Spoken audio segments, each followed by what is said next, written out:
Plastic use చేయడం అసలు పర్యావరణానికి మంచిది కాదు. జంతువులకి కూడా, మూగ జంతువులకి మంచిది కాదు. ప్లాస్టిక్ యూజ్ చేయడం తగ్గించండి అని చెప్పేసి మనకి ఎంతో చెప్తుంటారు. ఎంతో మోటివేషన్ స్పీచెస్ అవన్నీ వస్తుంటాయి. అయినా సరే మనం వినే రకం ఉంటలేం కదా.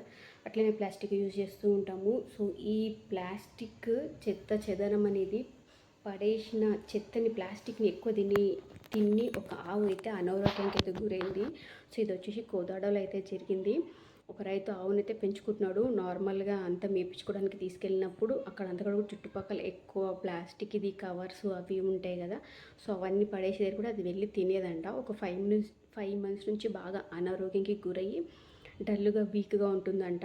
అతను నార్మల్గా బాగాలేదేమని చెప్పేసి మెడిసిన్ అవి వేస్తున్నాడు, కానీ అది రోజుకింత వీక్గానే అవుతుంది కానీ యాక్టివ్ అవ్వట్లేదు. ఇంకా అతనికి డౌట్ వచ్చి ఎంతకన్నా మంచిది హాస్పిటల్కి పెద్ద డాక్టర్స్ దగ్గరికి తీసుకెళ్దామని చెప్పేసి దాన్ని చెక్ చేయడానికి తీసుకెళ్తే డాక్టర్స్ ఉండి దీని కడుపులో చాలా వరకు ప్లాస్టికే ఉంది, ఆపరేషన్ చేసి తీయాలని చెప్పారంట. సరే అని చెప్పి ఆపరేషన్ చేయమని అయితే చెప్పిండు రైతు.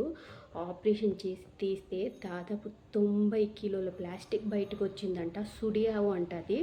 90 కిలోల ప్లాస్టిక్ 5 అవర్స్ కష్టపడి ఆపరేషన్ చేసి అయితే సక్సెస్ఫుల్గా తీసారు. ఇప్పుడు ఆవైతే మంచిగానే ఉంది. అది తీసినాక ఎక్కువ ప్లాస్టిక్ కవర్సు, కేబుల్ వైర్స్ ఉంటాయి కదా, ఆ వైర్సు అవి ఇవి ఎక్కువ ప్లాస్టిక్, 90 కిలోల ప్లాస్టిక్ బయటకు వచ్చిందంట. అసలు చూడండి, అసలు 90 కిలోలు దాని కడుపులో ఉందంటే అది ఎంత నరకయాతన అనుభవించింటుంది ఆవు.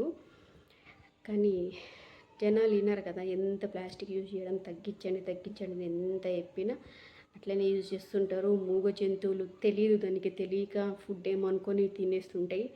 అన్నీ తెలిసిన మనమే యూజ్ చేయకూడదు అని ఎంత మొత్తుకుంటున్నా సరే అట్లా యూజ్ చేస్తుంటాం. ఏమి తెలియని మరి వాటికి ఫుడ్ అనుకుని తినేస్తుంటాయి. ఆ పాపం అంతా మందే కదా.